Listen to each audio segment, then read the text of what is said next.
Hey guys, welcome back in YouTube channel Nikku Chaudhary vlogs में। मैं हूं नताशा और स्वागत करती हूं मैं आपके अपने चैनल पर। आज की वीडियो एक पॉडकास्ट प्लस रिएक्शन वीडियो है। पॉडकास्ट इसलिए कि पहले मैं बताऊंगी डिटेल में कि क्या चीज़ें हुई है, उस पर रिएक्शन दिया जाएगा बाद में।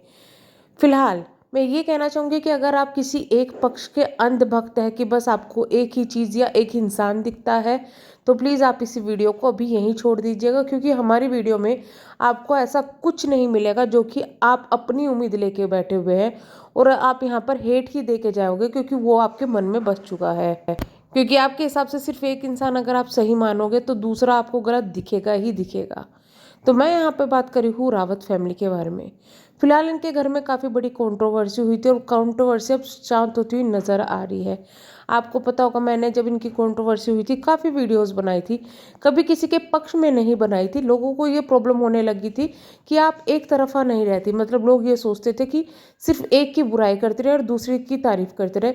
तो मैंने वहाँ पे वीडियोस बनानी छोड़ दी, क्योंकि मैं नहीं चाहती थी कि ये सब चीज़ें बार बार हो। दूसरी चीज़ एक ये भी आ रही थी कि भाई देखिए, ये फैमिली है। मुझे ये पता था कि ये फैमिली एक होने वाली है। अब कैसे पता था, सबकी अलग अलग सोच आएगी, इसके ऊपर मैं बता देती हूँ। तब भी मैं किसी को यहाँ पे रिएक्शन देने बैठती हूँ ना, अगर वो फैमिली का मैटर होता है तो मैं हमेशा अपने आप को उनकी जगह पर रखकर सोचती हूँ। तो मैंने इतना सोचा कि अगर मेरी फैमिली में शादी हो, मेरे भाई की बहन की शादी हो, तो मेरे माँ बाप क्या मुझसे गुस्सा रहेंगे, या फिर मैं अपने माँ बाप से गुस्सा रह पाऊँगी, या फिर मेरे भाई बहन गुस्सा रहेंगे।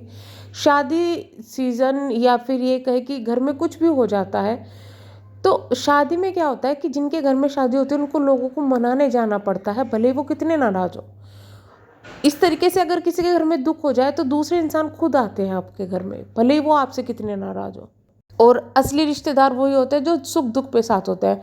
अब एक फैमिली में एक बहन की या भाई की शादी है, आप खुद सोचिए कि वो फैमिली कैसे अलग रह सकती थी। उनको तो साथ में आना ही था। तो यही चीज़ें यहाँ हुई है।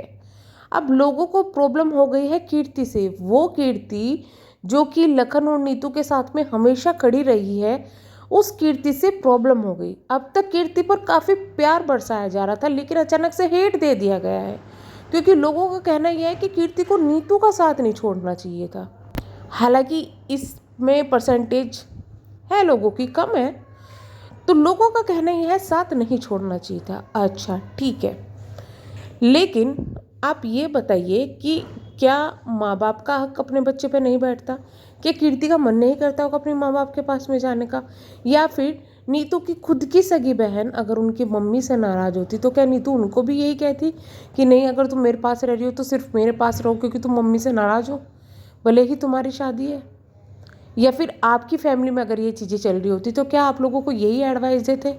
और अगर आपकी बहन आपके माँ बाप से नाराज़ होकर आपके पास में रहने आ गई है, तो क्या आपको ज़िंदगी भर आप यही चाहते कि माँ बाप के पास हो जाए ही ना? जब तक वो लड़की बहुत अच्छी थी, जब तक वो सब कुछ अपने ऊपर ले रही थी, सामने आके सबके लिए लड़ रही थी, लखन और नीतू का साथ दे रही थी, लड़ रही थी, अपने घर वालों से लड़ रही थी, वो लड़की बहुत अच्छी थी, बहुत तारीफ करते थे। लेकिन जहाँ उसने अपने माँ बाप के लिए कुछ सोचा, अपने लिए कुछ सोचा, तो वो सेल्फिश हो गई। इसका मतलब ये है कि आप सिर्फ एक तरफ से देख रहे हो कि बस आप जो पॉइंट ऑफ व्यू रखते हो वो सही होना चाहिए। आपने एक इंसान को अपनी नज़रों में सही बना लिया है कि वो इंसान सिर्फ सही है, अगर उस इंसान से कोई भी दूर जाता है तो बेकार है।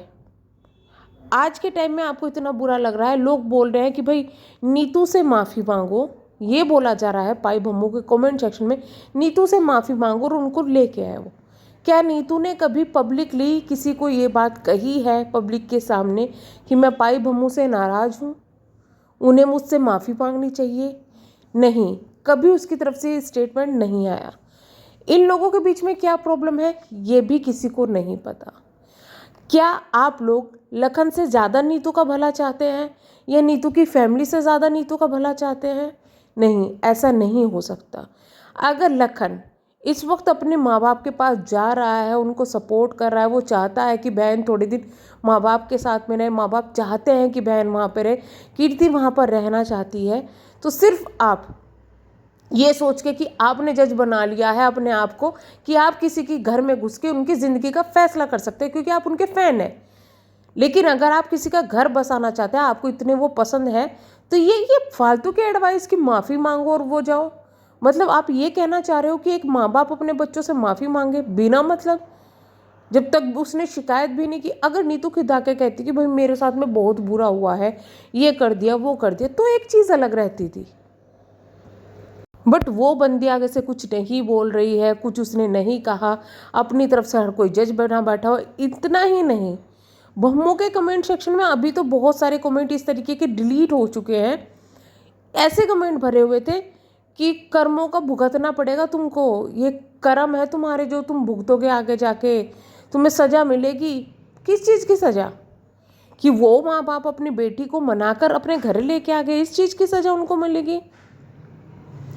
किस चीज़ की आप उनको सज़ा दिलवाना चाहते हो? और भैया आप यहाँ पर मतलब समझ में नहीं आता कि चाहते क्या है लोग।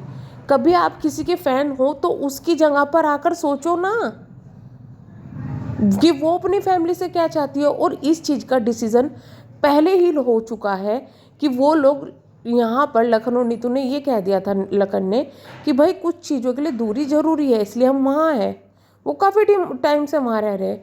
अभी जब शादी का टाइम आएगा, क्या पता वो लोग एक साथ रहे, और ये चीज़ें आपको देखने के लिए मिलेगी। नीतू भी यहाँ पर आएगी, सब कुछ सही होगा। लेकिन जो ये हरकतें हो रही है ना, ये सिर्फ दूसरे के माइंड को, अगर आप यही चीज़ें करते रहे ना कि माफ़ी मांगो, तुमने ये कर दिया, तुम घटिया हो, तुम बेकारे हो, यही चीज़ें करते रहे ना, तो उनके माइंड में वो जो चीज़ें जो बैठी हुई है ना पहले की, वो दोनों ही चीज़ों की तरफ से कभी भी क्लियर नहीं हो पाएगी।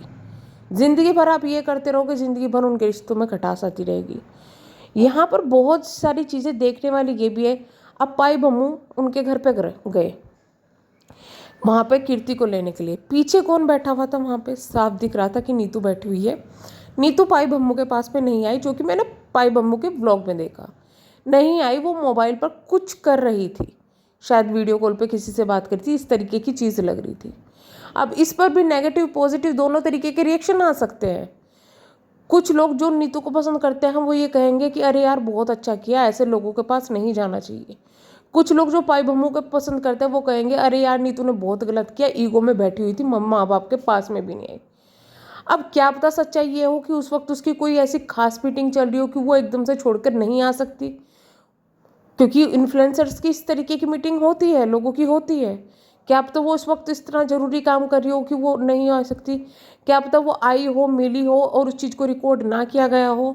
नीतू का मूड खराब था क्योंकि वहाँ से जो कीर्ति है वो जा रही थी, नीतू वहाँ अकेली पड़ जाती, इसका इसलिए मूड खराब था। हर चीज़ के दो तीन पहलू होते हैं, लोग अपने हिसाब से उनको जज कर लेते हैं। बट इतना भी जज ना करो कि भाई किसी की पर्सनल लाइफ का, किसी की फैमिली का आप अगर हिस्सा बनना चाहते हो तो हिस्सा बनो, पर उस फैमिली को लड़ाने वाली बातें ना करो। आप अगर उसको अपनी फैमिली समझते हो, रावत फैमिली को अपनी फैमिली समझते हो, तो भाई उस तरीके से सोचना भी शुरू करो कि वो आपकी फैमिली है, ना कि सिर्फ उस फैमिली के एक इंसान को सपोर्ट करने के चक्कर में हर एक से दुश्मनी कर लो और हर एक को बुरा बोल लो। तो ये चीज़ें जो हो रही थी मुझे बहुत ज़्यादा अजीब लग रही थी कि मतलब यार लोग क्या है, चाहते क्या है। और यहाँ पर अब लखन भी बोल चुका है कि भाई मत दो हेट, ये नहीं चाहिए। तो अब तो बंद कर दो यार। मतलब अब तो जो इसको जिसके फेवर में तुम हमेशा ये चीज़ें बोलते रहते हो, अब तो वो ही नहीं चाहते हैं। तो हम करते हैं वीडियो को यहीं पे एंड, मिलेंगे नेक्स्ट वीडियो में। तब तक के लिए बाय बाय। चैनल को सब्सक्राइब, वीडियो को लाइक ज़रूर कीजिएगा। Thank you so much.